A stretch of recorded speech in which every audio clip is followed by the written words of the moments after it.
The Mesopotamian floodplains that cradled the world's first urban civilization held secrets that modern archaeology continues to unearth, revealing a sophisticated system of divine communication that the Sumerians believed was essential for human survival. Within the vast collections of cuneiform tablets discovered across ancient city-states, researchers have identified recurring patterns of warnings that suggest the Anunnaki, the pantheon of deities who govern Sumerian cosmology, maintained active oversight of human affairs through direct intervention and prophetic guidance. The Sumerian worldview operated on the fundamental premise that gods were not distant abstract entities, but active participants in daily human existence. Archaeological evidence from sites like Tel Amma and Kaffa reveals temple complexes designed specifically to facilitate this divine human interaction. At the heart of this interaction was Eridu, considered by Sumerians to be the first city created by the gods, containing the most comprehensive descriptions of the warning system's origins.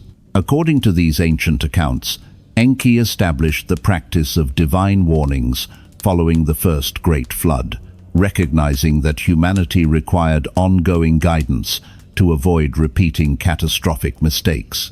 The systematic nature of this record-keeping becomes apparent when examining the archives of major city-states like Uruk, where archaeologists discovered a sophisticated filing system where tablets were organized thematically, with sections dedicated specifically to divine warnings, categorized by type and urgency level. The most critical warnings were inscribed on specially prepared tablets using rare materials and stored in protected chambers within temple complexes. These tablets show evidence of regular consultation, with wear patterns indicating they were frequently referenced by multiple generations of priests and scribes. This was the birth of a global vigilance protocol, where the Anunnaki possessed the authority to reshape civilizations, redirect rivers, and eliminate entire populations when their warnings went unheeded. The famous votive statues found in these locations, with their enlarged eyes fixed in eternal vigilance, represent more than artistic convention. They embody the Sumerian understanding that constant divine surveillance was both protective and corrective. From a technical perspective, these statues functioned as the terrestrial anchors for a divine observation network that monitored the energetic and social state of the early human population. The enlarged eyes were symbolic interfaces, representing the high-frequency scanning of the Anunnaki watchers who observed the planetary laboratory from their orbital stations and temple hubs. These records describe specific protocols for recognizing and responding to various types of warnings, where unusual natural phenomena were interpreted as direct divine communications.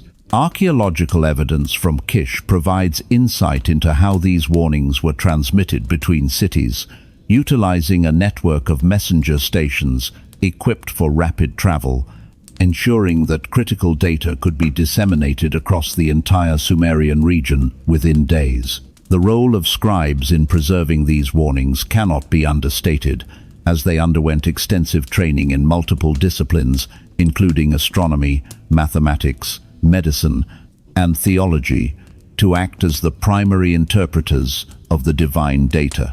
Students at scribal schools spent years mastering not just the mechanics of cuneiform writing, but the interpretive skills necessary to recognize divine warnings embedded within seemingly mundane documents. These scribes operated within a sophisticated network spanning major city-states, ensuring that critical warnings received widespread distribution. At the royal cemetery, excavations revealed that scribes held positions of extraordinary influence, often buried alongside rulers with their writing implements and personal collections of tablets, suggesting that access to divine warnings was considered essential even in death. The most crucial warnings even accompanied the deceased into the afterlife to serve as guidance in the realm of the dead. The concept of divine justice, known as Simu in Sumerian, provided the theological and technical framework within which these warnings operated. Unlike modern concepts of justice based on human legal systems, Simu represented a cosmic principle where divine retribution followed predictable patterns based on humanity's adherence to divine guidance. This understanding of divine justice was intrinsically linked to the Sumerian concept of me, the divine powers or cosmic principles that governed all aspects of existence. The me encompassed everything from the proper functioning of cities and the fertility of crops to the maintenance of social hierarchies and religious observances. Tablets from Nippur's temple library contain extensive catalogues of the various me, numbering in the hundreds, each with specific requirements for proper maintenance. The warnings preserved in Sumerian records consistently emphasized that violations of the me triggered automatic responses from the cosmic order itself, not merely the anger of individual deities. This distinction was crucial because it meant that warnings addressed systemic problems rather than personal conflicts between humans and gods. The Epic of Gilgamesh contains detailed descriptions of how ignoring divine warnings about respecting the me led to cascading failures across multiple aspects of civilization. Temple archives at Nippur have yielded the most comprehensive collection of warning-related texts, containing over 30,000 tablets spanning nearly 2 millennia. The organization of these archives reveals a sophisticated understanding of information management, with cross-reference systems linking related warnings across different time periods and geographical locations. The physical preservation methods used for these critical warning texts demonstrate their perceived importance to the survival of the species. The most significant warning tablets were baked at higher temperatures than standard administrative records, making them more durable. Some were coated with protective resins, while others were stored in specially designed ceramic containers that protected them from moisture and physical damage. Carbon dating of these materials confirms that extraordinary care was taken to ensure these warnings would survive for future generations. Analysis of the tablet production process reveals that warnings deemed most critical were often copied multiple times by different scribes, with copies distributed to various temple libraries across the region. This redundancy system ensured that even if one city's archives were destroyed, the essential warnings would survive elsewhere. Comparison of these multiple copies shows remarkable consistency, indicating strict protocols for accurate transmission of divine warnings. The training of scribes responsible for these records involved intensive study of historical precedents where warnings had been ignored, along with detailed analysis of the consequences that followed. Tablets from scribal schools contain practice exercises where students were required to identify warning patterns in historical texts and predict potential outcomes based on established precedents. This educational approach created a class of specialists capable of recognizing new warnings and placing them within the broader context of divine human communication. The sophisticated warning system, established by Sumerian scribes and priests, would face its ultimate test in what remains humanity's most documented encounter with divine judgment: the Great Deluge that swept across Mesopotamia approximately 4,900 years ago. This event marked the transition from a managed experiment into a period of survival, where the architect's legacy would be the only thing standing between humanity and absolute extinction. The technical core of the Anunnaki administration was found in the concept of the me, the divine powers, or cosmic principles that governed all aspects of existence within the planetary laboratory. Far from being abstract theological ideals, the me were the functional protocols of civilization, encompassing everything from the proper functioning of cities and the fertility of crops to the maintenance of social hierarchies and religious observances. Tablets from the temple library at Nippur contain extensive catalogues of these me, numbering in the hundreds, with each carrying specific requirements for proper maintenance. In the Sumerian technical literature, The Mi appear to describe specific technologies or procedures rather than mere spiritual concepts. They functioned as the divine operating system, a set of instructional packets that ensured the terrestrial experiment remained aligned with the high-level objectives of the architects. Each Mi was a piece of the universal source code, and to possess a Mi was to possess the technical authority to operate a specific aspect of reality. The warnings preserved in Sumerian records consistently emphasized that any violation of these Mi triggered automatic responses from the cosmic order itself, suggesting a hardwired systemic feedback loop. This distinction was crucial because it meant that warnings addressed systemic failures rather than personal conflicts between humans and gods. The Epic of Gilgamesh illustrates how ignoring divine warnings about respecting the Mi led to cascading failures across multiple aspects of civilization. This indicates that the Mi were not just laws, but energetic and technical parameters. If the May for metallurgy was corrupted, the quality of the alloy would fail.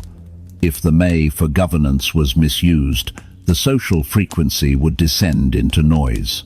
The Anunnaki architects maintained these Mi as crystalline data packets, ensuring that the human project operated within the stable boundaries of the original blueprints. To possess the Mi was to hold the keys to the planetary motherboard. The most comprehensive account of the Mi technology appears in the myth of Inanna's acquisition of the divine powers from Enki. This narrative, preserved in multiple versions across Sumerian literature, describes over 100 distinct Mi that Inanna successfully transported from Eridu to Uruk. The detailed inventory of these Mi included not only abstract concepts like kingship and warfare, but also specific technical knowledge, including mathematics, metallurgy, and the crafts of the builder and the smith. However, buried within these lists were even more enigmatic entries: the turning of the heavens, the joining of bronze with bronze in perfect harmony, and the measuring of time's flow. These descriptions suggest that the Mi were physical objects or devices that contained advanced technologies or information storage systems. In technical contexts, they functioned as high-precision manuals or encrypted data drives that could be transferred from one administrative hub to another. Archaeological excavations at Eridu have uncovered cylindrical objects constructed from unknown crystalline materials that match the textual descriptions of the Mi containers. These artifacts exhibit unusual properties, including resistance to conventional analysis techniques and the generation of weak electromagnetic fields that vary in response to environmental conditions. The transportation of these Mi required specialized vessels described as boats of heaven that could traverse both terrestrial and celestial realms. These craft possessed the capability to become invisible to observers and could travel at speeds that allowed them to cross vast distances within single-day cycles. The technical requirements for Mi transportation suggest that these objects generated fields or emanations that required specific containment protocols to prevent interference with other technologies or environmental systems. When Inanna brought the Mi to Uruk, she was not just bringing a blessing, she was relocating the primary technical infrastructure of the Anunnaki administration. The acquisition of the Mi by Inanna provided Uruk with an unprecedented level of architectural and technical sophistication. Construction projects, dating from the period immediately following the transfer, show advanced engineering techniques, including temple complex modifications that incorporated acoustic features to amplify ritual chants and hydraulic systems for flowing water displays. These technological advances suggest that the Mi provided access to practical knowledge that significantly enhanced human capabilities beyond natural evolutionary progression. However, the administrative tablets from Uruk also document increasing social tensions and resource conflicts that emerged alongside these technological advances. Competing claims to divine authority based on the possession of specific me rather than hereditary qualification, created institutional instability that undermined the traditional systems of balance. Warnings about the corruption of knowledge consistently emphasize that the fundamental problem was the method of acquiring and using these divine powers. Enki specifically cautioned against building structures or implementing technologies primarily to demonstrate human power rather than to facilitate divine service. Such projects, driven by technological hubris, inevitably attracted destructive attention from the Anunnaki Council. The Sumerian records describe ziggurat construction not as mere architecture, but as dangerous experiments in technological overreach that threatened the boundary between earthly and divine realms. When humans used the me to rival divine power, they triggered corrective interventions designed to restore the cosmic hierarchy. This represents a recurring pattern where human advancement, disconnected from spiritual wisdom, leads to a systemic reset of the planetary laboratory. The systematic corruption of sacred knowledge documented across Mesopotamian archives reveals that the me could be withdrawn if misused. The concept of forbidden knowledge, known in Akkadian as Pirstu, referred to divine powers that were inherently dangerous for humans to possess, regardless of their spiritual development. This included the ability to manipulate fundamental natural forces or to create artificial life forms, technologies that remained exclusive divine prerogatives.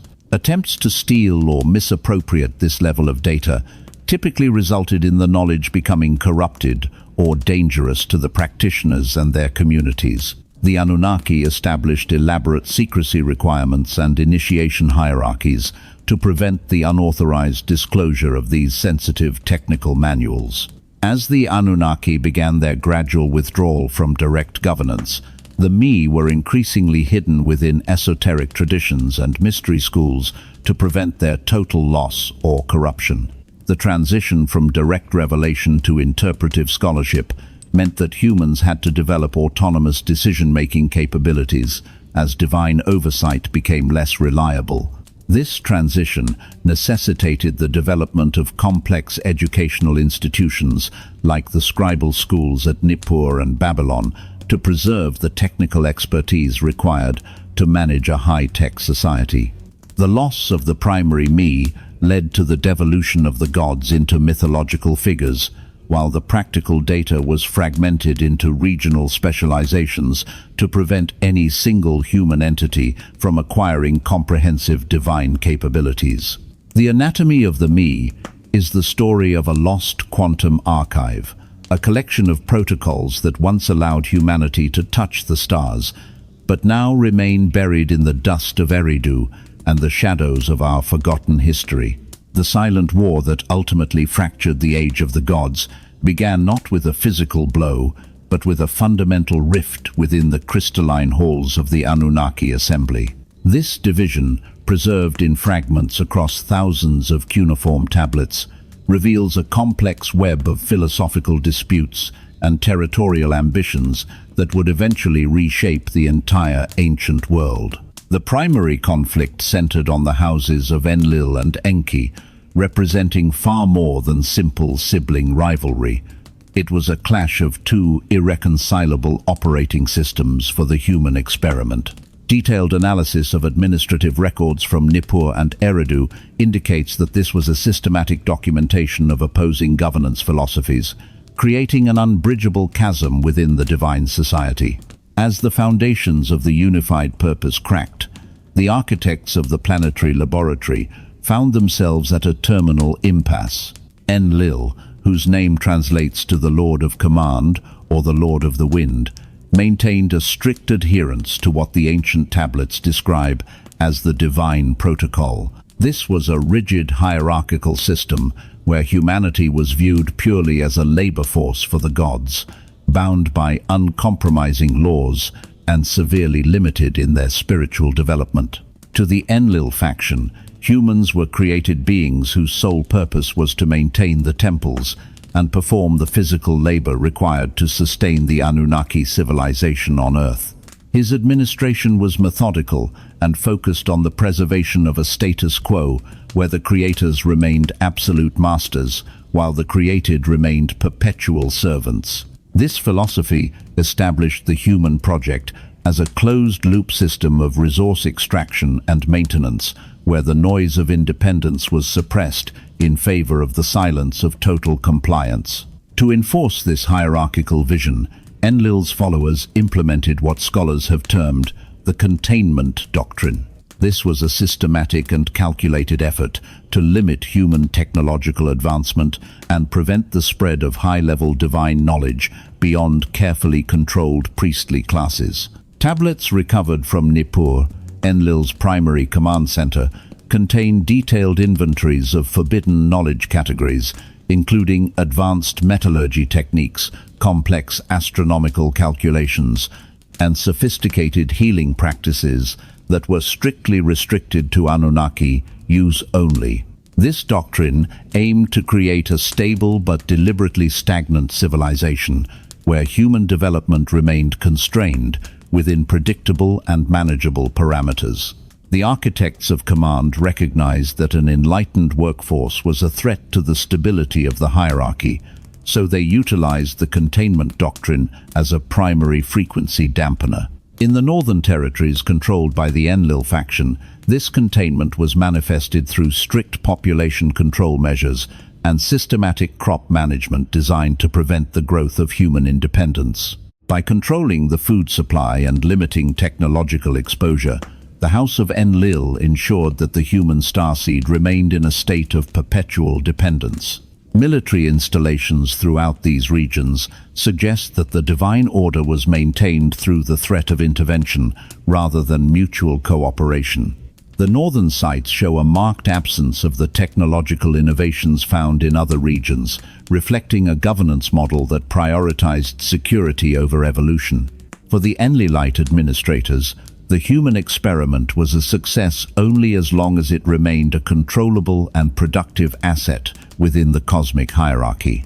In direct opposition to the containment doctrine, Enki championed a radically different vision for human development, known as the Elevation Protocol. As the Lord of the Earth and the Sweet Waters, Enki advocated for a process of human enlightenment that would eventually allow mankind to participate as junior partners in cosmic governance.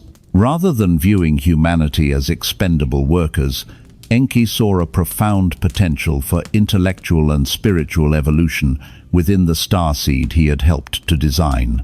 Sumerian hymns dedicated to Enki describe him as the giver of wisdom and the opener of understanding, titles that reflect his willingness to share advanced knowledge with selected human lineages to accelerate their graduation. This was the Elevation Protocol in action, a deliberate attempt to upgrade the human terminal from a labor interface into a sovereign intellect. Archaeological evidence from Enki's southern stronghold at Eridu demonstrates the physical reality of this technological transfer. Sophisticated irrigation systems, advanced architectural techniques, and metallurgical innovations appeared suddenly in the record, suggesting a direct injection of divine data into the human civilization. Enki provided the 7 sages, or Apkallu, with detailed instructions in mathematics, astronomy, agriculture, and governance that far exceeded the capabilities of contemporary societies. This permissive approach to human development created a vibrant and diverse culture in the southern territories, where temple schools taught literacy and technical skills to a broader segment of the population than found in the north.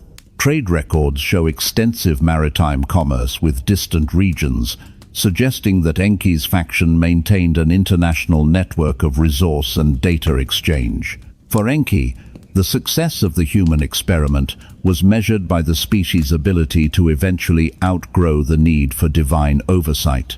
The ideological chasm between command and evolution eventually manifested as fierce territorial disputes and resource allocation conflicts across Mesopotamia.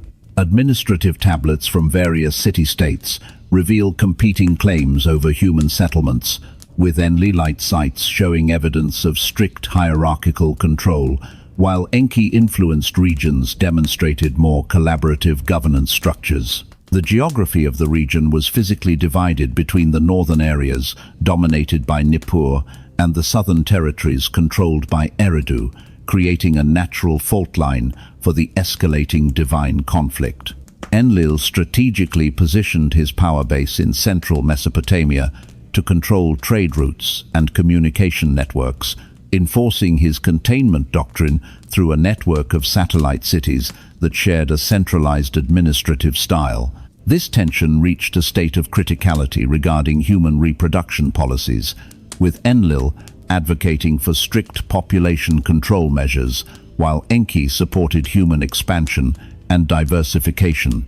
The Enlilite faction viewed the rapid growth of the human workforce as an existential threat to the divine order, fearing that the noise of humanity would soon overwhelm the celestial halls.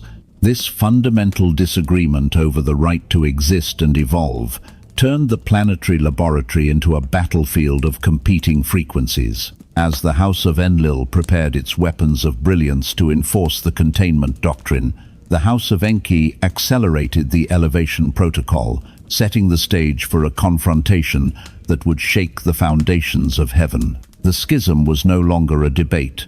It was a terminal division of the architect's legacy, and the human starseed was caught in the center of the storm. The escalating conflicts between the Anunnaki factions were not merely philosophical, but were backed by an arsenal of what the Sumerian and Babylonian tablets term weapons of brilliance.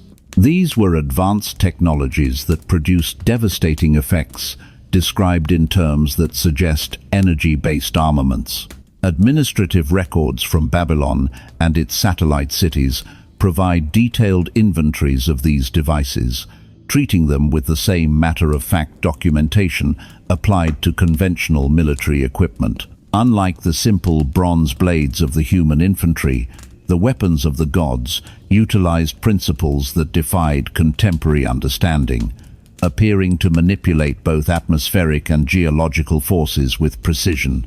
This was the technical reality of divine warfare, where the architects of the planetary laboratory deployed systems capable of reshaping the physical landscape and erasing entire urban centers from the map.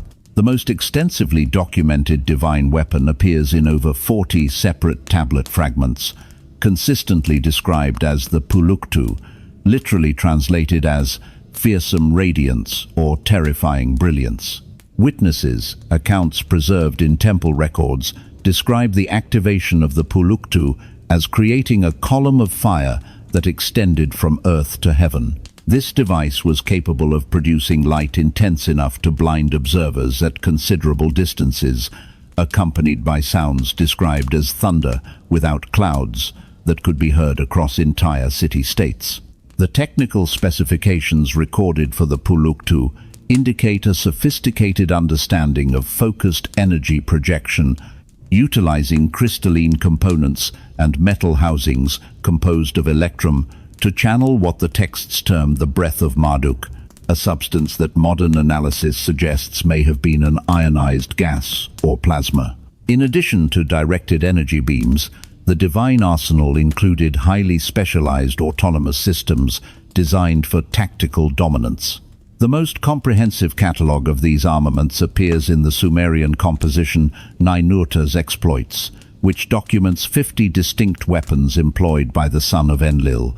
Among the most formidable was the Sharur, described as a mace capable of independent flight and target recognition. Temple records from Nippur describe the Sharur as a cylindrical object that remained cool to the touch, despite generating intense heat when activated. This weapon could traverse distances of several leagues while maintaining communication with its wielder through words that travel without voice, suggesting a form of remote control or autonomous guidance system that could adjust its attack patterns based on defensive countermeasures.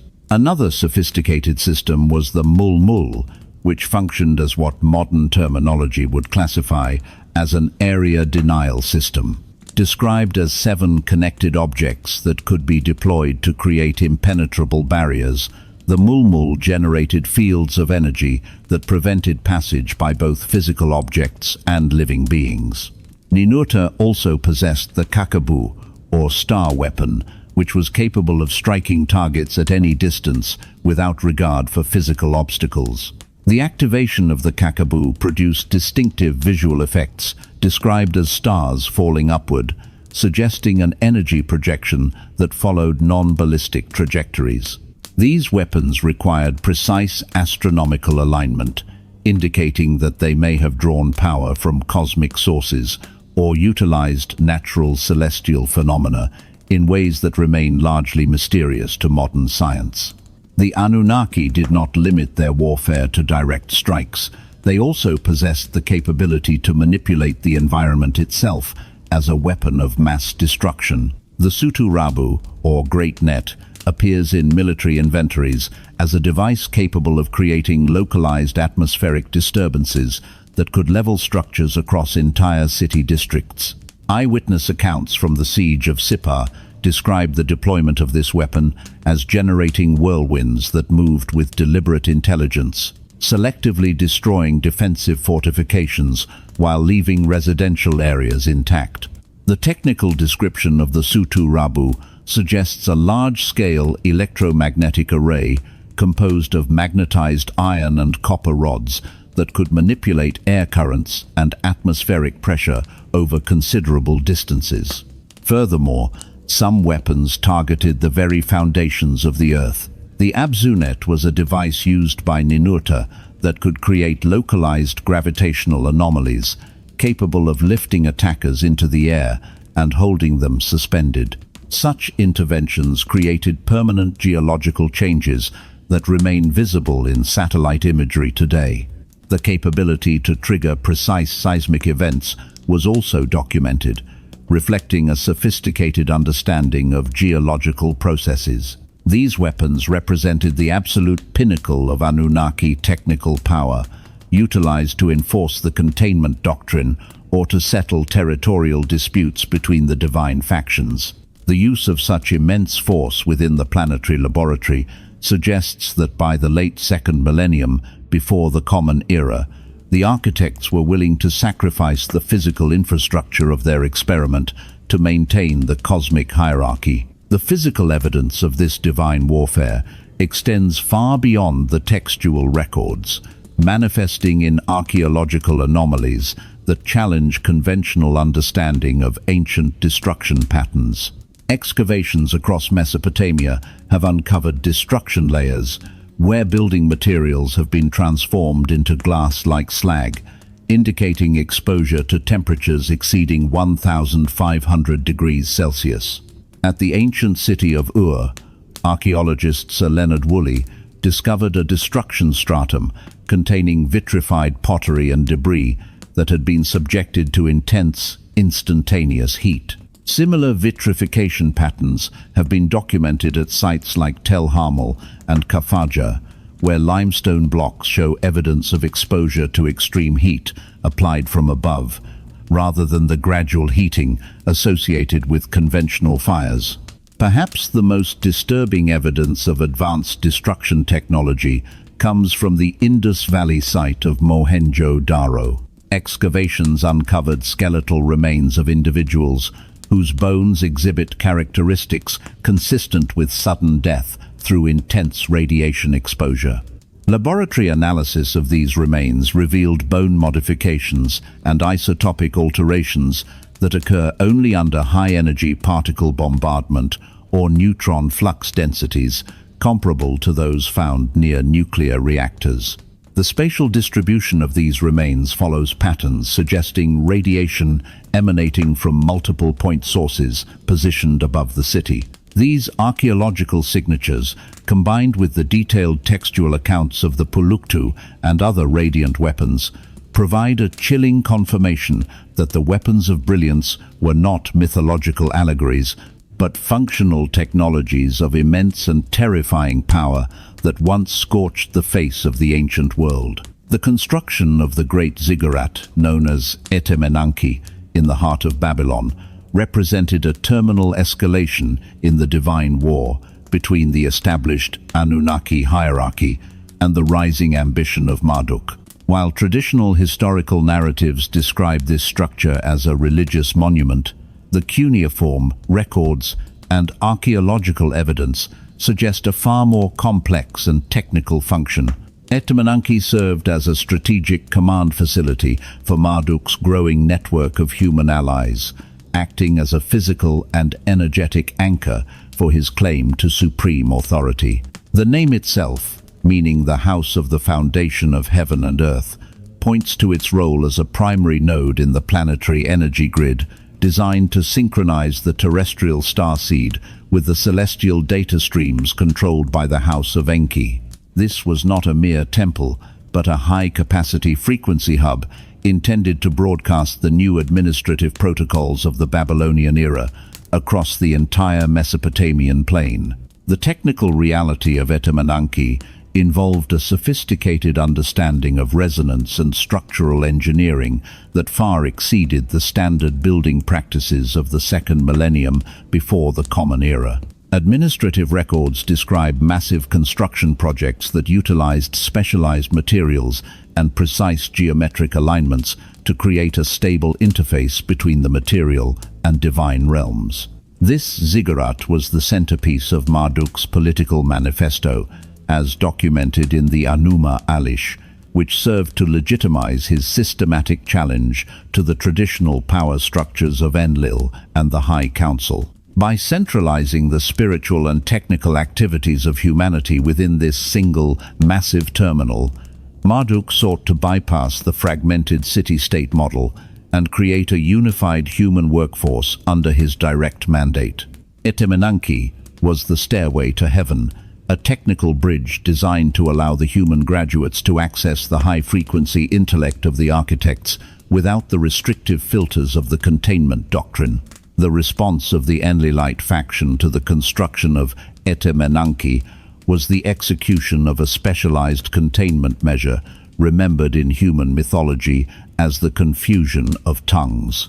From a technical perspective, this was the linguistic scrambling protocol, a deliberate intervention designed to disrupt the unified communication network of the human starseed. The architects of command recognized that if humanity remained united under a single language and a single technical objective, they would soon achieve a level of parity that would threaten the divine hierarchy. The Babel moment was essentially a high-level frequency hack that targeted the collective neurological interface of the human workforce, introducing a state of informational entropy that rendered the coordinated management of the planetary laboratory impossible. By breaking the common language, the Enlilite faction effectively disabled the human ability to collaborate on large-scale technological projects. This scrambling protocol utilized the planetary energy grid to broadcast a disruptive signal that altered the resonant frequencies of the human vocal and cognitive systems. This was not a change in individual vocabulary, but a systematic fragmentation of the species' shared operating system. As the unified data streams were broken into thousands of incompatible dialects, the social and technical coherence of the Babylonian project collapsed.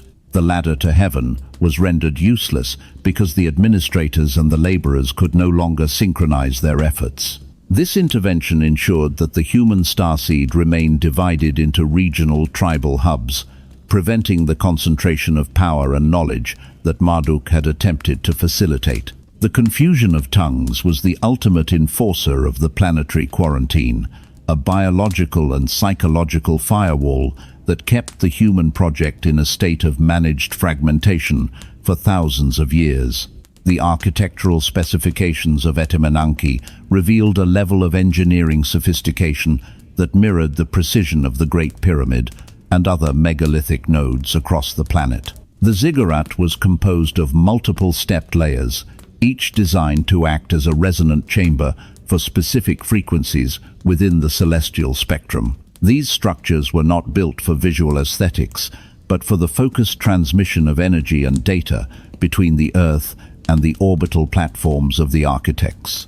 Technical manuals from Babylon suggest that the top of the tower housed a heaven mirror or a specialized reception terminal capable of capturing and reflecting the movements of the celestial bodies. This made Anunnaki a dual-purpose facility, a gateway for divine descent and a transmission tower for the human starseed's rising signals. Archaeological surveys of the foundation stones at Babylon have identified vitrification patterns and unusual magnetic signatures that suggest the ziggurat was once integrated with advanced energy systems. The use of precisely cut stones and specialized alloys like electrum for the terminal housings indicates that the builders were manipulating electromagnetic fields to stabilize the connection between the terrestrial grid and the celestial halls. The stairway to heaven was a literal description of a high-energy conduit, a vertical axis that allowed for the rapid transfer of the me and other divine technical protocols. By occupying this node, Marduk had created a system bypass that threatened the absolute control of the House of Enlil.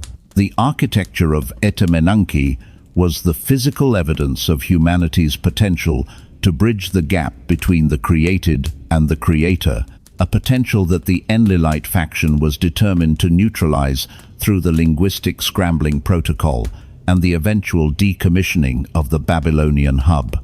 The failure of the Anunnaki project led to the systemic breakdown of the unified human workforce and the official start of the era of the proxy states. As the linguistic scrambling protocol took hold, the grand dream of a single human-divine partnership collapsed into the noise of geopolitical competition. The Archive of Shadows became the only place where the original unified protocols were preserved, as the public sphere was dominated by fragmented mythologies and tribal conflicts. This was the devolution of the collective, a state where the human starseed lost the ability to perceive its shared origin and instead focused on the territorial ambitions of its local gods. The Babel intervention successfully reset the human project to a state of manageable diversity, ensuring that the architects could maintain oversight through the divine mandate system without facing a unified challenge to their authority. The aftermath of Babel saw the human graduates dispersed across the globe, taking with them only fragments of the advanced knowledge once centralized in Babylon. This fragmentation led to the development of regional specializations, where certain cultures focused on mathematics, others on metallurgy, and others on spiritual navigation. While this ensured the survival of the species through diversity, it also guaranteed that no single group would ever again possess the comprehensive me required to rebuild the stairway to heaven. The architects had successfully air-gapped the human project, leaving the ruins of Anunnaki as a silent warning of the consequences of technological hubris. The unified age was over, and the human starseed entered the long night of the second age, wandering through the shadows of its own forgotten potential, forever searching for the common language that would once again open the doors to the stars. The cumulative damage from divine warfare and the accelerating independence of the human starseed forced the Anunnaki High Council to confront the ultimate question of humanity's continued existence. By approximately 2,100 years before the Common Era, the administrative tablets from the Third Dynasty of Ur reveal that large portions of Mesopotamia had been rendered uninhabitable due to the deployment of high-energy weapons. Simultaneously, human populations had begun developing technologies and organizational capabilities that threatened to upset the carefully maintained balance between the divine and mortal civilizations. The discovery of human-manufactured weapons at sites like Tel Asma, which showed clear derivation from captured Anunnaki technology, marked a turning point where philosophical debates about humanity's role transformed into urgent discussions of species survival. The Enlil faction argued that humanity had exceeded its intended role as a labor force and now posed an existential threat to the Anunnaki civilization through their acquisition of divine knowledge and military technology. The Sumerian flood narrative, preserved in the Epic of Gilgamesh, provides the most detailed account of this decision-making process. While later versions portray Enlil's announcement as a unilateral decree, earlier fragments from the Old Babylonian period describe extensive deliberations involving dozens of council members representing different factions and territorial interests. Enlil's strategic assessment identified multiple indicators of humanity's growing independence.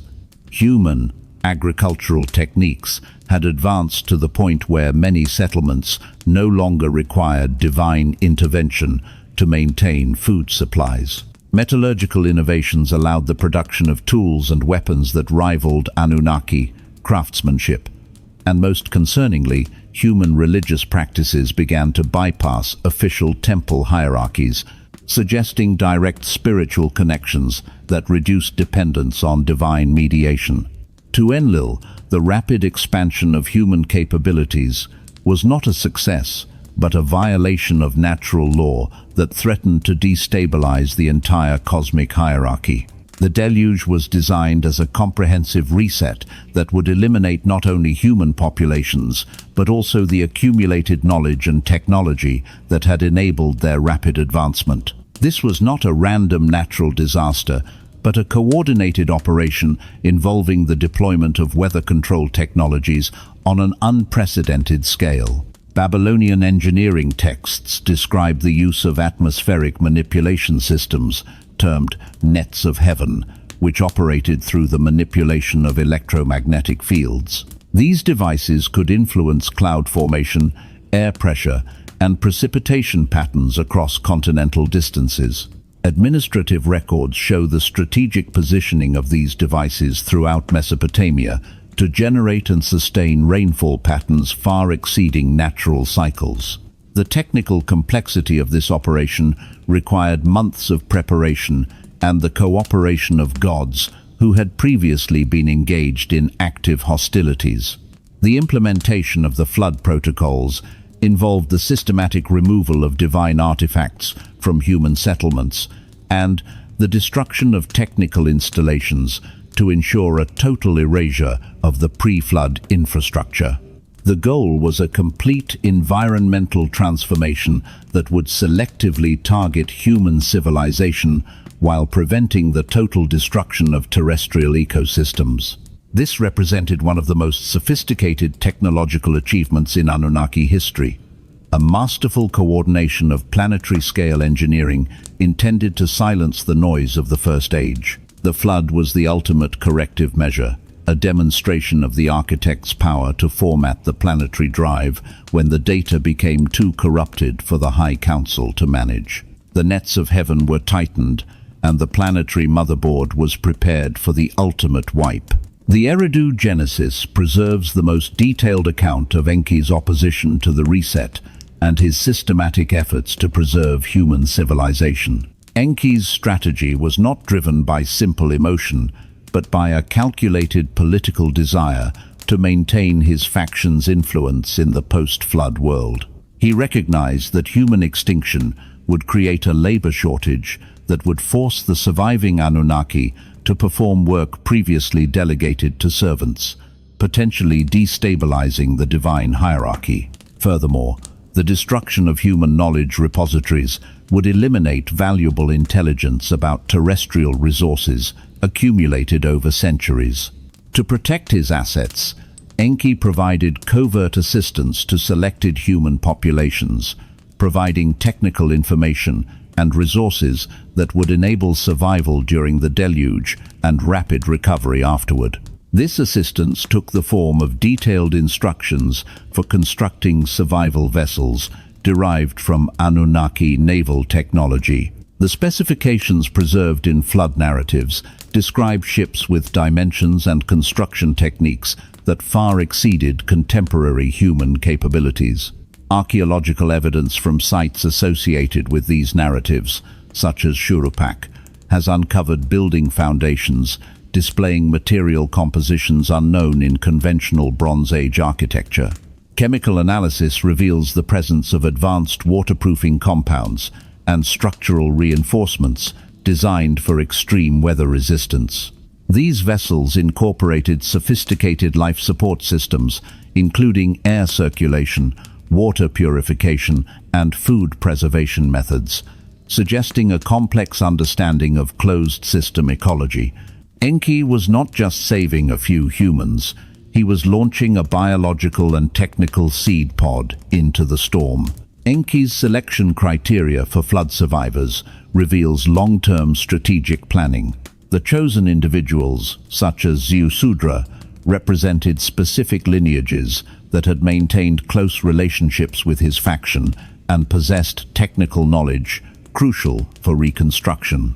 The survivors included skilled craftsmen, agricultural specialists, and individuals with advanced knowledge of mathematics and astronomy. Enki even provided specific genetic management techniques and breeding protocols to ensure the post-flood human population maintained sufficient diversity to avoid biological limitations. Unlike later versions where the survivor is passive, Ziusudra appears as a temple administrator with access to divine technical libraries, actively collaborating with Enki to modify survival plans based on local conditions. The success of Enki's preservation strategy is evident in the global distribution of flood myths across cultures with no apparent historical contact. From the Hindu account of Manu to the Maya traditions of the Americas, these stories share consistent technical details about divine intervention and the preservation of essential knowledge. Archaeological evidence from around the world shows disruption layers corresponding to the flood period, followed by the sudden appearance of advanced technologies that suggest direct transfer from divine sources. The post-flood world was a carefully engineered environment designed to support human development while maintaining divine oversight capabilities that would prevent a repetition of pre-flood challenges to Anunnaki authority. The deluge was a reset, but Enki ensured that the backup data was preserved, allowing the human graduate to begin the second age with the blueprints of the first age hidden in their blood. The withdrawal of the Anunnaki from direct terrestrial governance was not a chaotic retreat, but a meticulously planned transition that necessitated the creation of the Archive of Shadows. As the Divine Council recognized that the era of direct oversight was ending, a fundamental divide emerged in how to handle the advanced technical data that had fueled the first age of Sumer. Enlil's faction pursued a policy of complete disengagement, which involved the systematic destruction of technological installations and the elimination of human knowledge about divine capabilities. Archaeological excavations at Nippur reveal the results of this thorough eraser effort, where underground chambers that once housed divine technical systems were found packed with ordinary clay and stone to remove every trace of their former contents. Chemical analysis of these fill materials confirms the absence of exotic isotopes and electromagnetic signatures, suggesting high-level decontamination procedures intended to prevent future human access to knowledge that might enable renewed challenges to Anunnaki authority.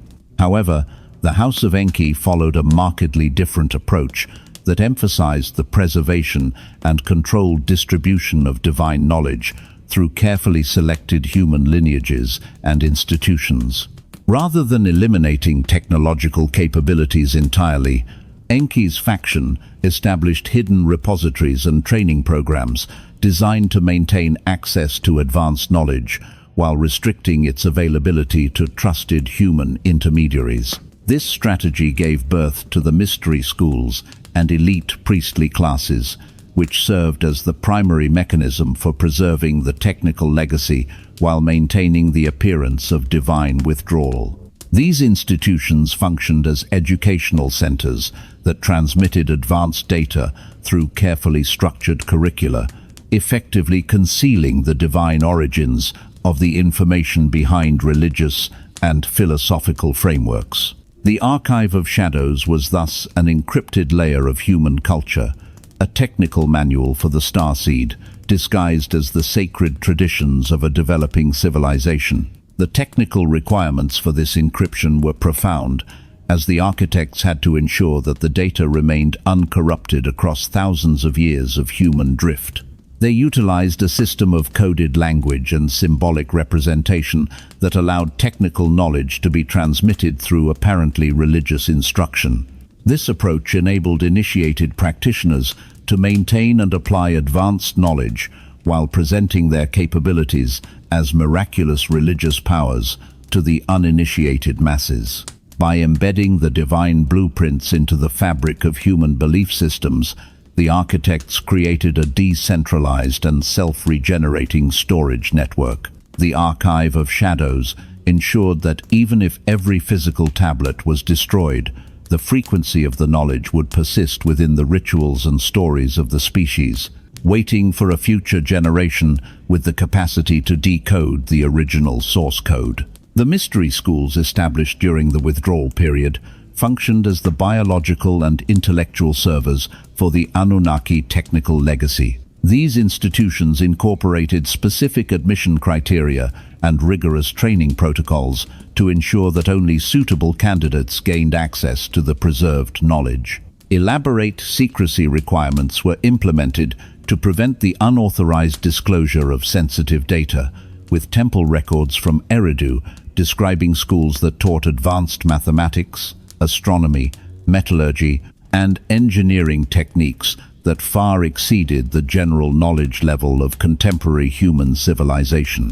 These educational programs followed standardized curricula that suggest direct coordination with divine authorities, and graduation ceremonies incorporated oath-taking rituals that bound participants to secrecy regarding the true sources of their information. The geographical distribution of these mystery schools followed a strategic plan to ensure the global preservation of essential knowledge while preventing any single human group from acquiring comprehensive divine capabilities.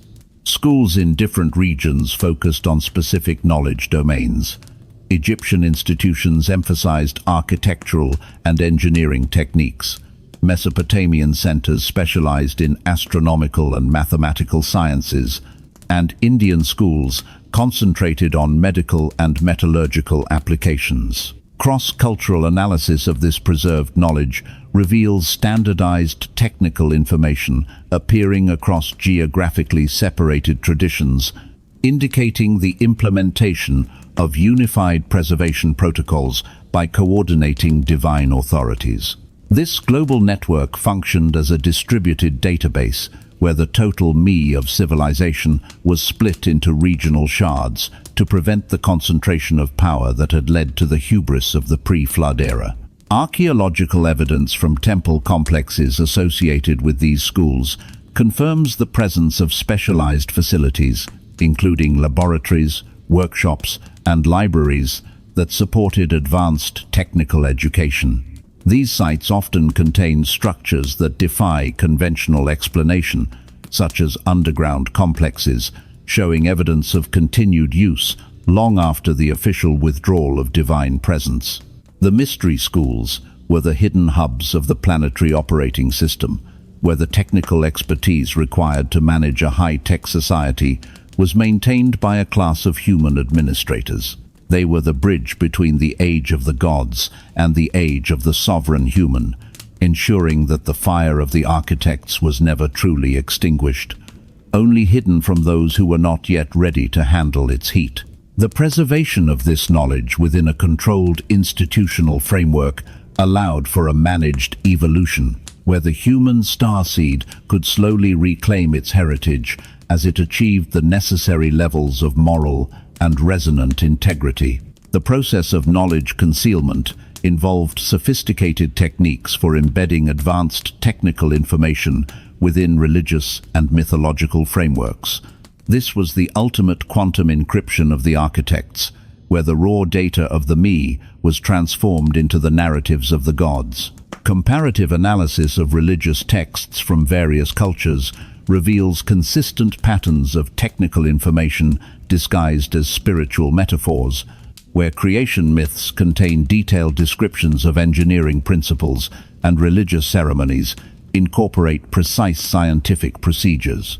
This concealment enabled the preservation of divine knowledge while preventing unauthorized access by uninitiated or unawakened populations. The technical reality of the Anunnaki history was buried under layers of allegory, turning the accounts of divine warfare and planetary management into the epic stories that would define human culture for millennia. A primary example of this encoding is found in the way the tablets of destiny and other high-level me were transformed into the magical artifacts of legend. In the public sphere, these were viewed as the divine symbols of authority, but within the esoteric traditions, they were known to be advanced communication and data storage devices.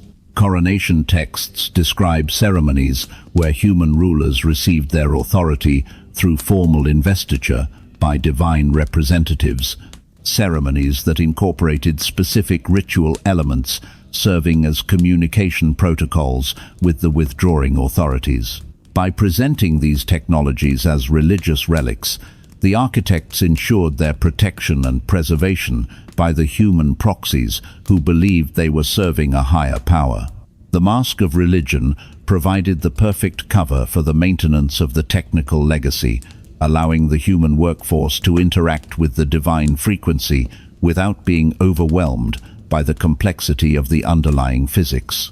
This encoding also extended to the architectural design of the sacred sites, where the proportions of the temples and the alignment of the monuments functioned as a physical archive of astronomical and mathematical constants. The Great Pyramid and the ziggurats of Sumer were not just places of worship, they were the hard drive of the planetary laboratory, encoded with the data required to synchronize the human civilization with the cosmic cycles. The archive of shadows was everywhere, hidden in plain sight within the structures, the stories, and the symbols of the ancient world. It required a specific level of conscious frequency to read the technical manuals embedded in the sacred geometry and the oral traditions. For the majority of humanity, these remained the mysterious works of the gods. But for the graduates of the mystery schools, they were the blueprints for the reclamation of their sovereignty. The architects had successfully turned the entire human culture into a self-maintaining archive, ensuring that the path back to the stars would remain open as long as the human spirit remained curious and resonant. The final component of the archive of shadows was the establishment of the priestly classes who served as the repositories of the preserved divine knowledge. These priests received instruction in technologies and sciences that enabled them to maintain essential services previously provided directly by divine authorities, including weather prediction, limited atmospheric manipulation, and medical techniques that incorporated an advanced understanding of human physiology. Training texts describe elaborate systems of coded language and symbolic representation that allowed these shadow technicians to apply advanced knowledge while presenting their capabilities as miraculous religious powers. They were the gatekeepers of the archive, responsible for the lossless transmission of the technical me through the centuries of managed amnesia. The systematic withdrawal of the Anunnaki did not erase their influence but transformed it into a complex web of esoteric teachings that preserved the essential elements of their history while obscuring the technological realities. These legacy systems incorporated self-maintaining technologies and institutional structures that could operate independently, providing human civilizations with access to advanced knowledge while preventing them from exceeding acceptable development thresholds. The guardians of the hidden archive ensured that the human starseed remained connected to the divine frequency, even in its most dense and limited state. They were the invisible administrators of the silent war, working behind the scenes of every major empire to ensure that the architect's legacy survived the periodic resets of the material world. The effectiveness of these mystery school preservation efforts over millennia demonstrates the possibility of maintaining advanced information through extended periods of apparent technological regression. While the practical applications of this knowledge in subsequent developments like the Renaissance confirm its continued relevance, the primary mission remains the same: to protect the sovereignty protocol until the time of the final awakening. The archive of shadows is now beginning to self-decrypt, as the rising planetary frequency allows for the mass awakening of the human graduates.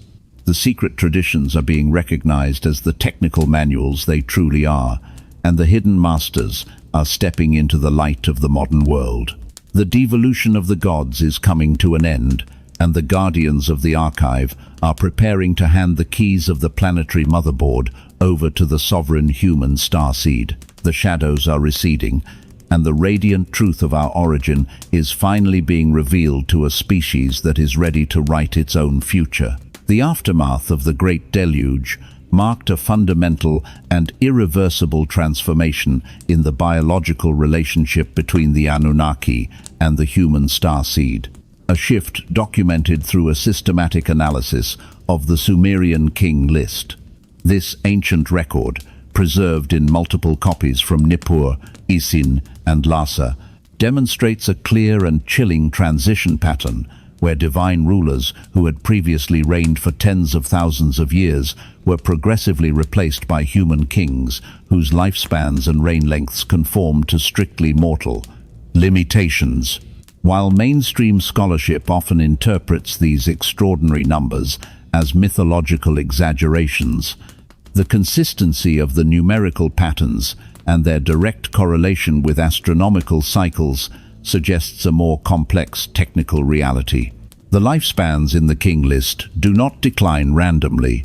They decrease in a mathematically precise pattern that corresponds to fundamental changes in the planetary environment and the withdrawal of the high-frequency divine oversight. This biological descent was the technical manifestation of the genetic drift, a state where the human genome began to lose its structural integrity without the constant maintenance and calibration of the architects. The Sumerian king list serves as a biological data log, capturing the exact moments when the divine longevity protocols were deactivated.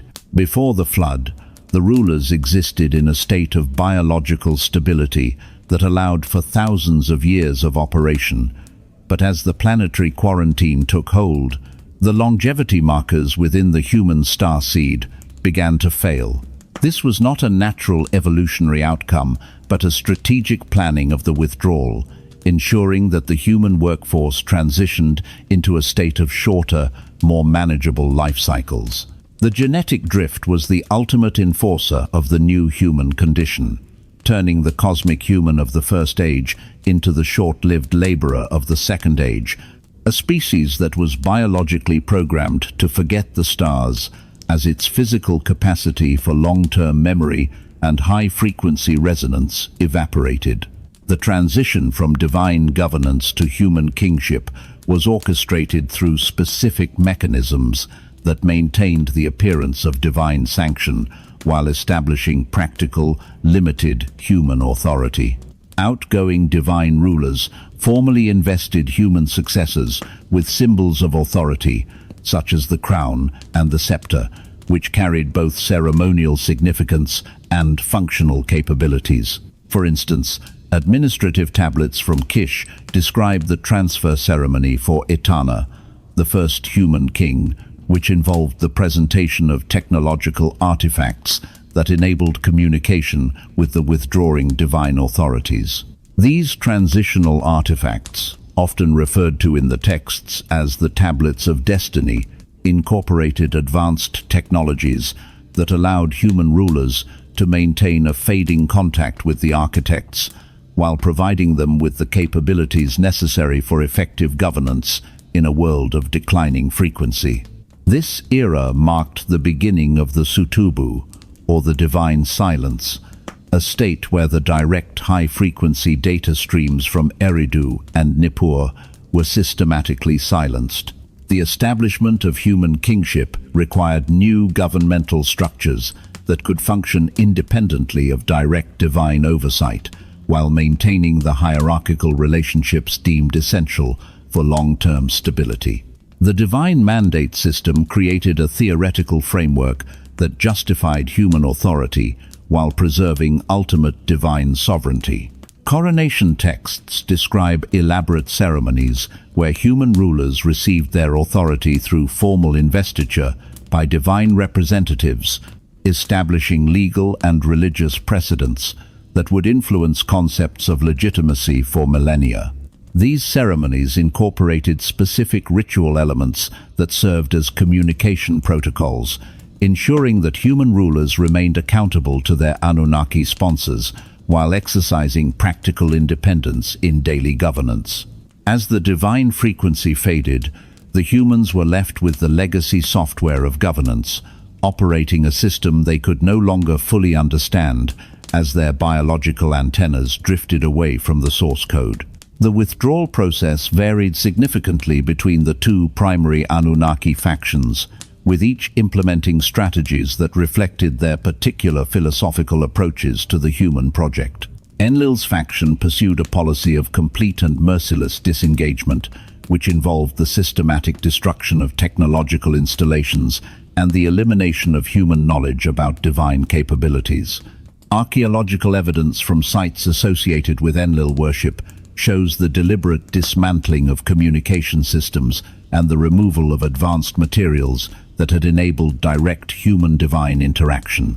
Excavations at Nippur reveal that underground chambers that had once housed divine technological systems were systematically filled with ordinary clay and stone, packing the cavities to eliminate any trace of their former contents. Chemical analysis of these fill materials shows the total absence of exotic isotopes and electromagnetic signatures, suggesting thorough decontamination procedures that removed all evidence of advanced technology. This comprehensive eraser effort was Enlil's genetic lockdown, a determined move to prevent any future human access to divine knowledge that might enable renewed challenges to Anunnaki authority.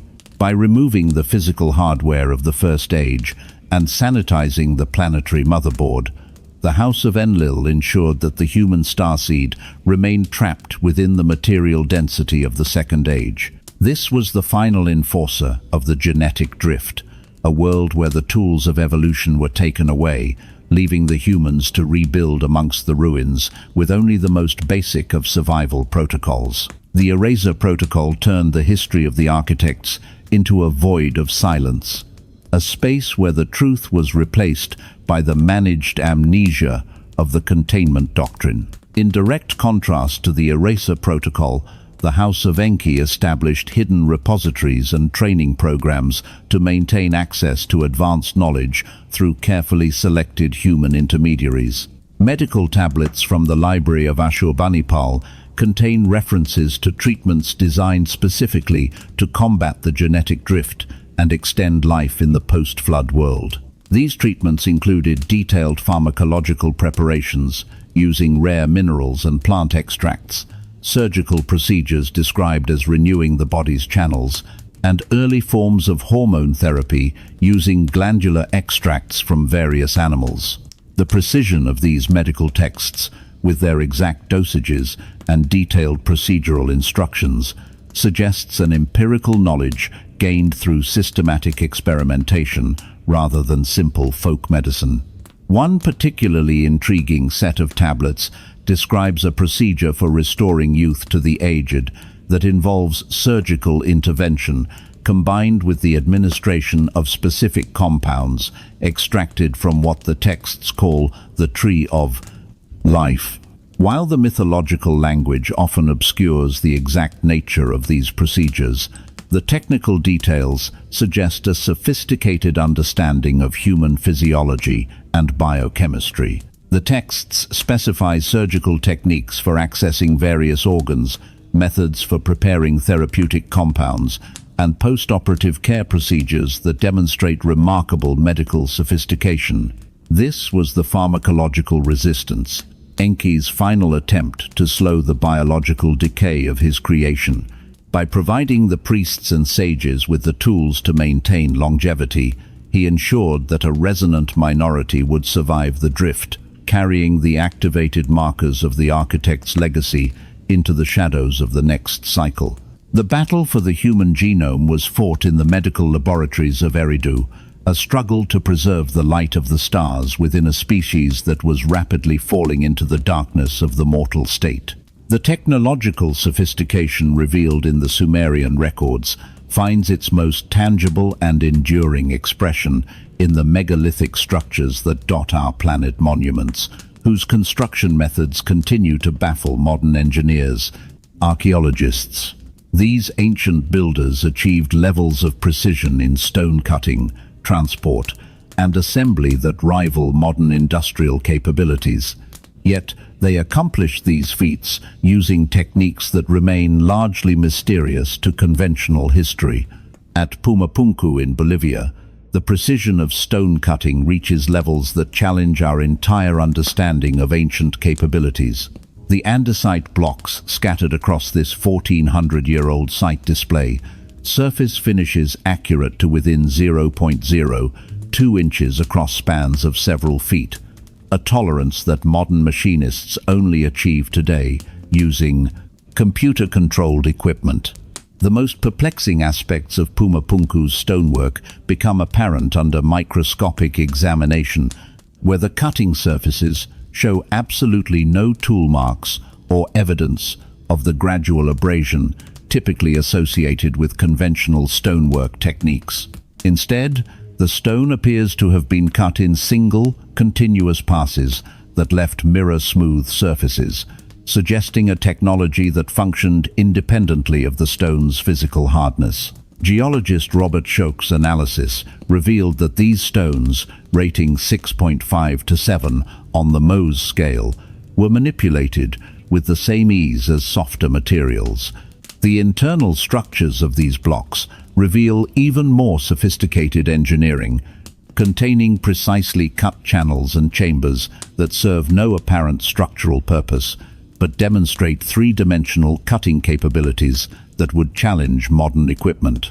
The mathematical relationships governing these internal spaces often correspond to acoustic resonance frequencies, suggesting that the builders possessed an advanced understanding of sound wave propagation through solid materials.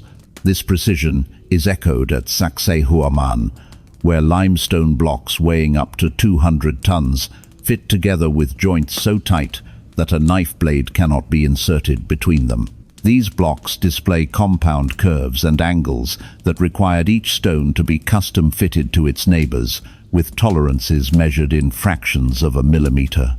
The surface treatments here reveal techniques that go beyond simple cutting, with many blocks showing evidence of thermal modification, a selective heat treatment that altered the crystalline structure of the limestone to increase durability and seismic resistance.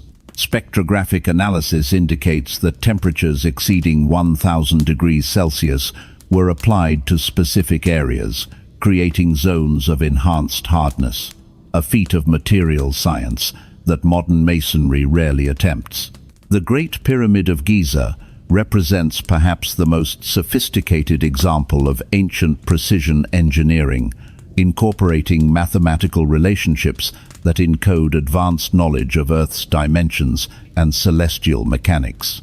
The pyramid's base perimeter relates to the Earth's circumference at a ratio of 1 to 43,200, which is exactly half the precessional cycle of 25,920 years. Furthermore, the structure's height creates a ratio with its base that equals pi to 6 decimal places, a mathematical constant that was not formally calculated to such precision in the modern era until the 18th century.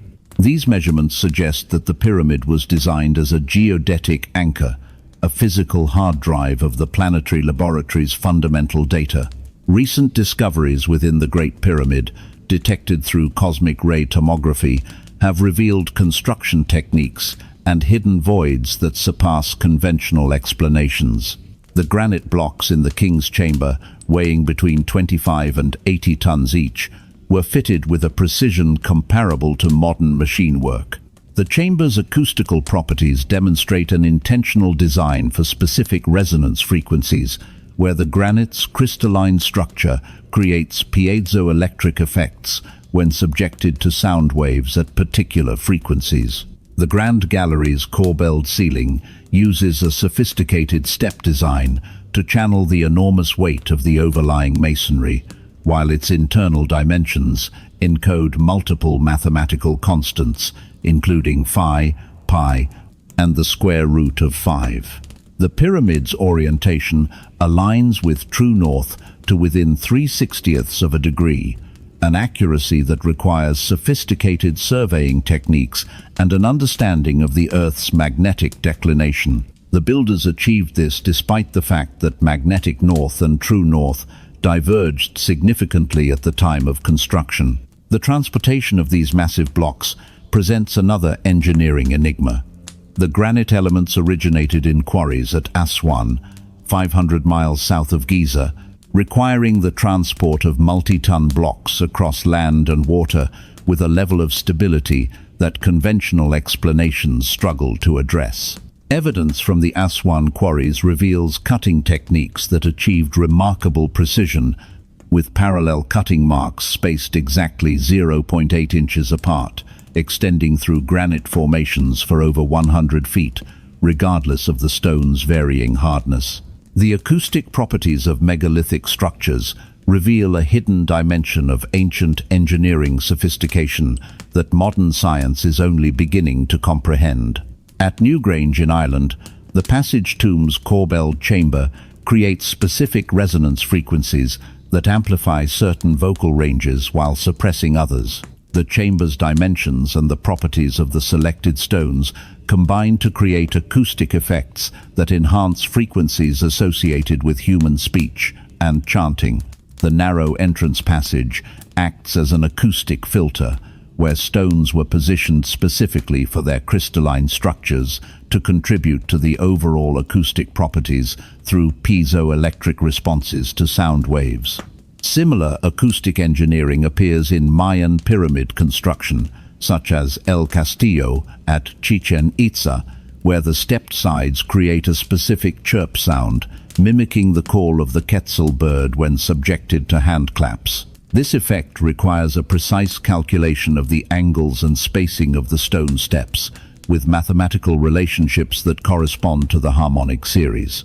The Temple of Kukulkan demonstrates acoustic focusing that allows whispers spoken at the base to be clearly heard at the top, while sounds from other positions are not transmitted. The precision required for such feats demands an understanding of wave propagation, reflection, and interference patterns that was not formally developed in modern physics until the 19th century. The builders calculated the acoustic properties of different stone types and the interaction between multiple acoustic elements within a single structure. These capabilities suggest that sound played a functional, perhaps even technological, role in the operation of these ancient sites.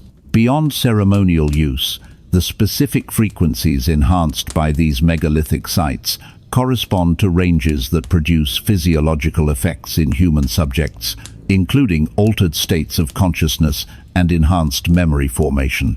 This systematic knowledge of psychoacoustic principles was applied globally, as similar acoustic properties appear in structures separated by thousands of miles, indicating a coordinated knowledge sharing among ancient civilizations, or a shared understanding of the fundamental principles governing sound and the human star seed. The convergence of architectural acoustics and material science suggests that the ancient architects used sound as a tool for the manipulation of physical matter. The precise selection of stones for their crystalline structures and piezoelectric responses implies that the megalithic nodes were active components of a global energy grid. This fundamental understanding of harmonics allowed the builders to overcome the material density of the terrestrial plane, facilitating the cutting and transportation of stones weighing hundreds of tons, such as the trilithons at Baalbek, where individual blocks exceed 800 tons. The stone of the pregnant woman at Baalbek, weighing an estimated 1,000 tons, displays surface finishes and dimensional accuracy comparable to modern machine work, yet it was quarried and shaped with techniques that removed material in single passes, without tool marks. The transition from megalithic stonework to advanced metallurgy in ancient civilizations was not a simple linear progression, but the application of consistent scientific principles across different materials. The same precision cutting techniques used on granite were reflected in the creation of alloys and chemical compounds that manipulated matter at the atomic level. By utilizing acoustic resonance and electromagnetic fields, the architects could alter the molecular structure of metals, creating substances with properties that defied conventional understanding. This megalithic resonance was the ultimate expression of the technical protocols that allowed the graduates of the First Age to harmonize with the planetary motherboard. As we moderns stand before these silent giants of stone, we are not looking at the works of primitive man, but at the dormant terminals of a lost technological era, waiting for the correct frequency to be reactivated and reveal the full extent of the architect's legacy.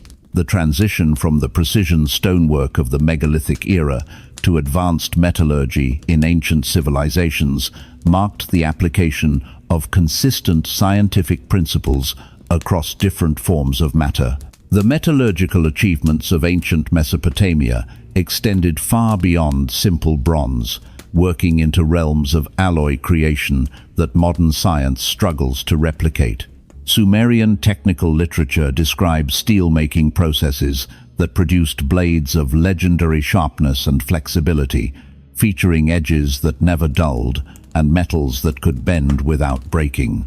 These were not mythological exaggerations, but references to actual techniques whose secrets died with their practitioners.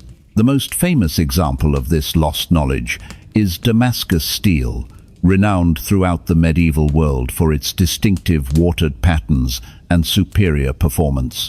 However, the origins of this technology trace back much earlier, with Sumerian cuneiform tablets containing detailed descriptions of steel making, processes that match the characteristics of true Damascus blades.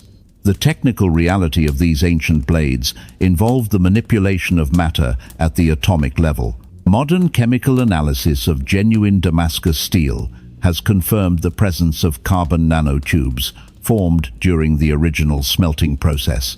These microscopic structures, which were not formally identified by modern science until the late 20th century, reinforced the iron matrix at the molecular level, creating a unique combination of hardness and flexibility.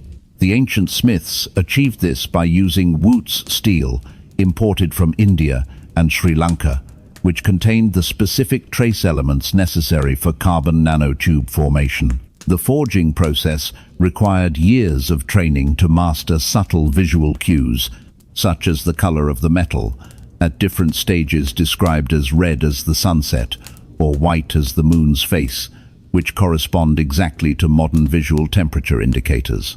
Sumerian tablets detail crucible techniques that achieve temperatures and atmospheric conditions previously thought impossible with ancient technology. One tablet from Tel Abyad describes a furnace design incorporating multiple chambers and air circulation systems that allowed smiths to work steel at precisely controlled heat levels.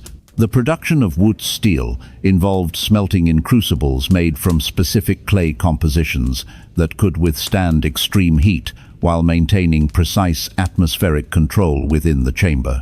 The clay itself contained minerals that contributed trace elements to the steel, essential for the complex chemical reactions that defined the final product's characteristics. Intriguingly, ancient texts describe the use of organic additives that were once dismissed as metaphorical but have now been validated by chemical analysis.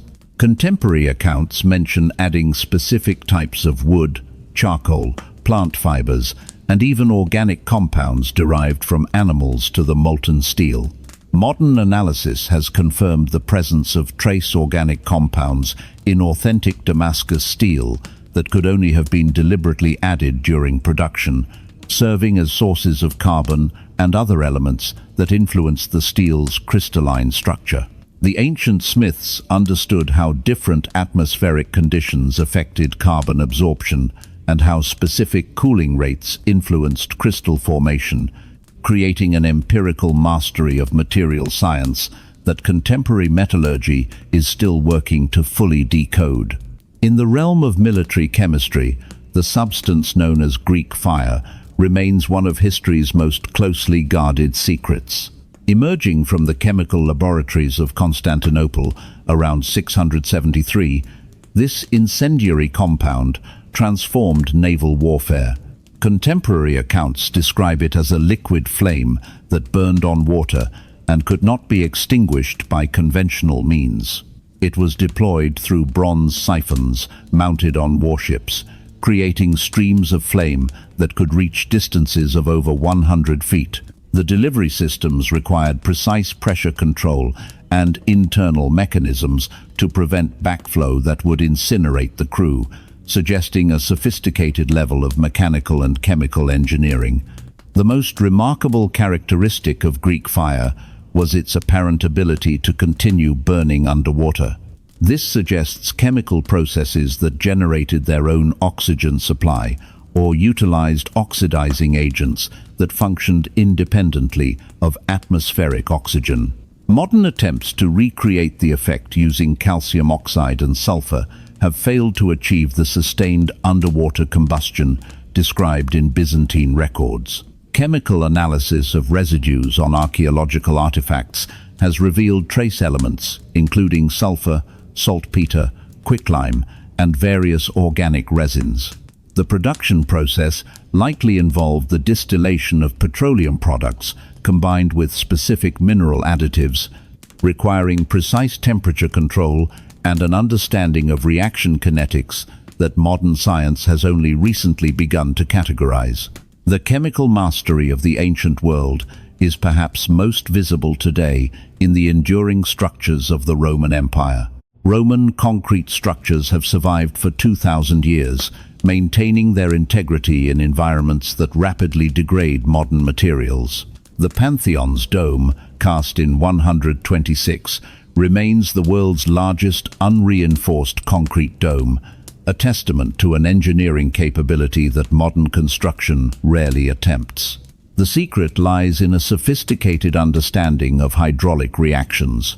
Roman engineers used volcanic ash from specific sources, like Mount Vesuvius, which created self-healing properties in the finished concrete. These self-healing characteristics result from chemical processes activated when water penetrates cracks in the structure. The lime-based mortar reacts with dissolved carbon dioxide to form new calcium carbonate crystals that fill the cracks, actually strengthening the concrete over time. This process continues indefinitely as long as water and carbon dioxide are available. Furthermore, Roman harbor installations used concrete formulations that not only cured underwater, but actually gained strength from prolonged submersion in seawater. The chemical reactions between seawater minerals and the volcanic ash created crystalline structures that bound the components more tightly than the original mixture. This level of chemical engineering, which prioritizes long-term stability over short-term efficiency, represents a lost branch of the architect's legacy that modern material science is finally beginning to reclaim. The technological sophistication of the ancient world reached its most abstract and powerful expression through the development of mechanical computing devices and the mathematical systems that governed them. The clay tablets recovered from the libraries of Nippur and Babylon contain formulations that challenge our modern understanding of the emergence of sophisticated astronomical knowledge. Long before the scientific revolution of Europe, Sumerian and Babylonian scribes were utilizing mathematical constants and planetary position computations that wouldn't appear in Western scholarship until the 16th and 17th centuries. The Plimpton 322 tablet, dating 15 centuries before the birth of Pythagoras, demonstrates the calculation of Pythagorean triples with systematic precision, providing the logical foundation for complex engineering and architecture. This was not a primitive society learning by trial and error, but a civilization operating on a highly advanced mathematical motherboard. Among the thousands of cuneiform tablets, a specific subset reveals predictions of celestial positions using techniques that incorporated early forms of calculus to handle non-uniform motion. The tablet, designated Mulapin, presents a sophisticated understanding of stellar cycles and their correlation with terrestrial events, suggesting generations of systematic skywatching using instruments capable of measuring celestial positions to fractions of degrees.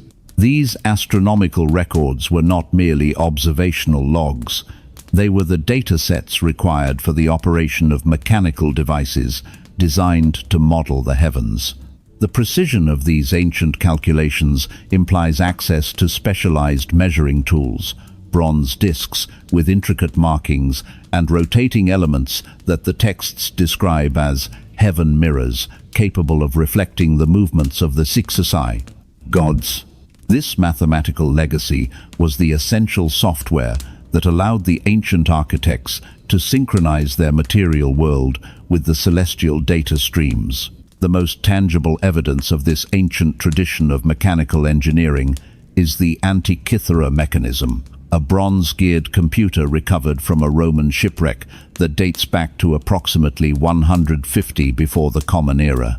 While mainstream history often views this device as an isolated anomaly, its sophisticated gear trains and differential mechanisms suggest a long and established tradition of mechanical science that predates its construction by centuries. The device represents the world's first known analog computer, incorporating over 30 gears to model the complex movements of the Sun, Moon, and 5 known planets with mathematical precision. The Antikythera mechanism did not emerge from a vacuum. It was the refined hardware of a legacy that stretched back to the Me of the Sumerian era. Technical analysis using X-ray tomography has revealed that the mechanism's gear ratios were specifically calculated to reproduce elliptical planetary orbits, implementing what amounts to a mechanical version of Kepler's laws 15 centuries before their formal discovery. The device accounts for the varying orbital speed of the Moon and models the metonic cycle, the 19-year period, after which lunar phases repeat with stunning accuracy. Furthermore, the Antikythera mechanism includes a specialized dial for eclipse prediction, calculating not only the timing, but also the visibility of solar and lunar eclipses from specific geographic locations. The precision of the gear teeth, cut to tolerances measured in fractions of millimeters, required metallurgical techniques and specialized tools that have vanished from the archaeological record. This mechanical masterpiece was a portable version of the great ziggurat terminals, a tool that allowed the user to hold the planetary motherboard in the palm of their hand. The Sumerian texts provide tantalizing hints about the earlier tradition of mechanical computers through their references to the Me as physical objects or divine powers. The turning of the heavens and the measuring of time's flow are described in the technical literature in ways that suggest mechanical devices of considerable complexity. One particularly intriguing tablet from the Neo-Assyrian period describes a device used in the Temple of Marduk for predicting eclipses, referring to bronze wheels within wheels, each marked with the signs of heaven. This terminology, wheels within wheels, is a direct technical description of the epicyclic gearing used to model celestial motion, a concept that also appears in the biblical account of Ezekiel's vision. These descriptions, coupled with instructions for calibrating the device using stellar observations, confirm that the ancient priesthoods were operating sophisticated mechanical calculators as part of their administrative duties. The bronze working techniques required for these devices demonstrate a mastery of alloys formulated for precision and durability. Spectroscopic analysis of ancient gear fragments reveals trace elements of tin, lead, and zinc added in precise proportions to optimize hardness and corrosion resistance. The gear cutting achieved a level of consistency that modern machinists only accomplish today with automated tools. This tradition of mechanical astronomy extended across the ancient world, from the temple workshops of Babylon to the maritime centers of the Mediterranean. Standardized manufacturing procedures and shared technical knowledge ensured that these celestial calculators remained accurate across diverse geographic regions. The Antikythera legacy was the bridge between the raw data of the stars and the practical management of civilization, a mechanical interface that allowed the human proxies to remain synchronized with the divine frequency. The knowledge of mechanical computing did not entirely disappear with the collapse of the ancient world, but was preserved and refined by subsequent civilizations. The Islamic Golden Age produced astronomical instruments that incorporated the mathematical and engineering principles of the Antikythera tradition into even more advanced devices. The planispheric astrolabe, developed by Islamic astronomers, utilized stereographic projections to represent the celestial sphere on a two-dimensional disk with absolute accuracy. These instruments required a sophisticated understanding of spherical trigonometry and algebra that wouldn't appear in European mathematics until the Renaissance. The universal astrolabes even included corrections for different geographic latitudes, demonstrating a comprehensive understanding of the Earth's spherical geometry. Islamic craftsmen also created mechanical calculators with gear systems that automated complex calendar predictions and prayer time determinations, mechanizing calculation procedures that once required extensive manual computation. These devices were the direct descendants of the Anunnaki, preserving the technical intellect of the architects through periods of profound social and political upheaval. The transition from the bronze gears of the ancient world to the brass instruments of the Islamic era represents a continuous thread of scientific achievement that prioritized precision and resonance. Today, as we rebuild our own world using digital silicon computers, the Antikythera legacy serves as a reminder that the quest to model and master the heavens is as old as civilization itself. We are finally reclaiming the computational power of our ancestors, decoding the wheels within wheels to reveal the full extent of the architect's legacy and the quantum recovery protocol that has been hidden in plain sight for millennia. The modern alignment represents a terrifyingly precise synchronization between our current technological trajectory and the ancient warnings embedded within the Sumerian and Babylonian records. As we develop global communication networks and artificial intelligence, we are effectively reconstructing the Anunnaki frequency hub, the legendary Tower of Babel, on a digital and planetary scale. The original Babel project was not merely a physical tower, but a unified human attempt to bypass the divine containment doctrine and access the high-frequency intellect of the architects directly. Today, our quest for a universal intelligence through silicon-based neural networks mirrors the ancient drive to reclaim the me of the gods. We are creating a unified linguistic and technical operating system that once again threatens to dissolve the air gap established by the Enlilite faction during the era of the managed amnesia. The modern alignment suggests that we have reached the terminal threshold where the noise of human innovation is once again pinging the ancient surveillance grid. The technical reality of this resurrection is visible in the way AI is being used to decode the very patterns of nature and consciousness that the Anunnaki once governed through the me. We are reverse engineering the source code of reality, from the quantum behavior of subatomic particles to the genetic markers of the human starseed. By centralizing this power within global technocracies, we are repeating the hubris of Marduk, creating a command facility that bypasses traditional boundaries. The warnings from Eridu and Nippur suggest that when humanity achieves this level of technical parity without a corresponding level of resonant integrity, it triggers an automatic corrective response from the planetary laboratory's fail-safe mechanisms. We are standing at the base of a digital stairway to heaven, unaware that the linguistic scrambling protocols of the past were not punishments, but protective firewalls intended to prevent a systemic collapse. A critical component of the modern alignment is the rapid advancement in genetic engineering and synthetic biology, which reflects the unauthorized elevation protocol once championed by Enki. We are no longer waiting for the slow process of natural evolution. We are utilizing CRISPR and gene editing technologies to overclock the human genome, seeking to reclaim the lost longevity and cognitive capacities described in the Sumerian king list.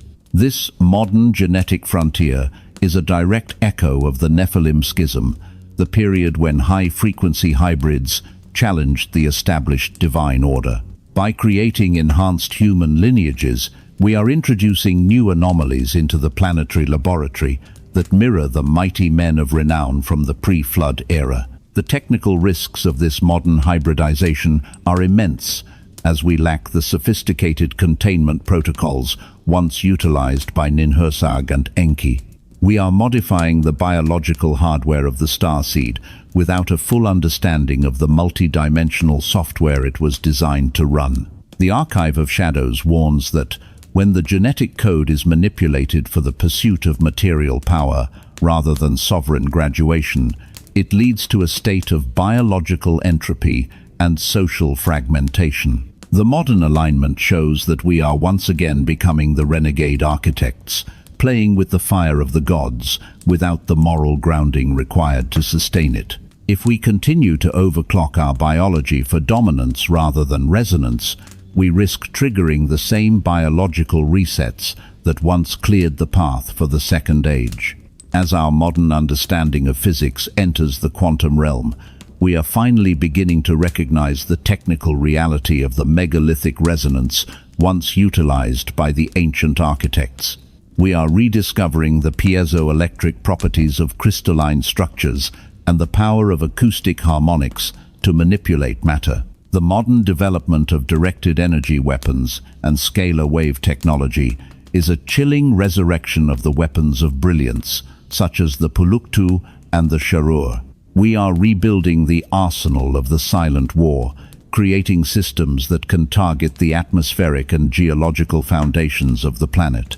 The modern alignment reveals that the archaeological signatures of vitrified stone and radioactive anomalies from ancient battlefields are becoming the blueprints for our own military expansion.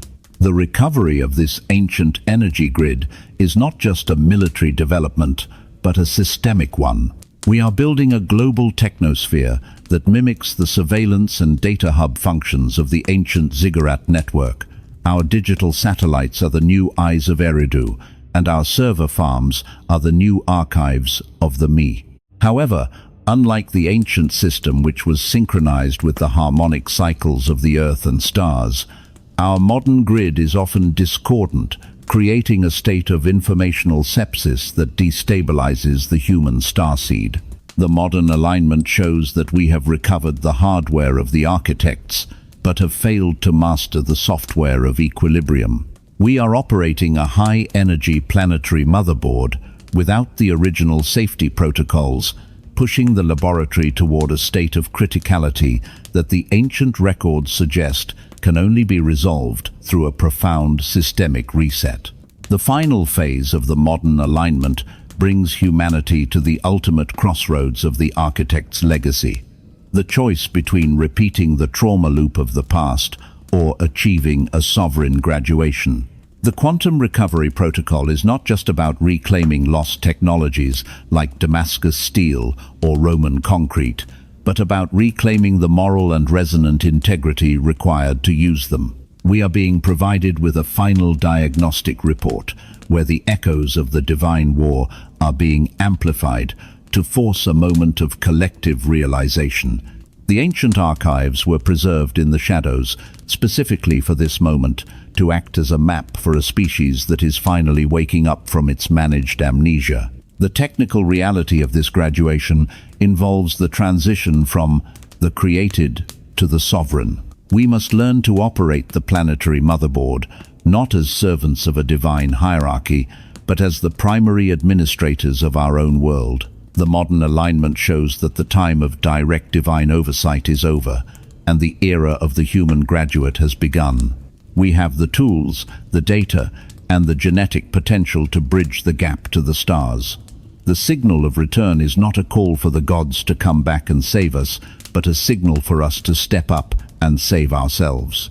The architect's legacy is our birthright, and the quantum recovery protocol is our path to the infinite horizon. The laboratory is open, the quarantine is thinning, and the universe is waiting for our response. We are the architects now,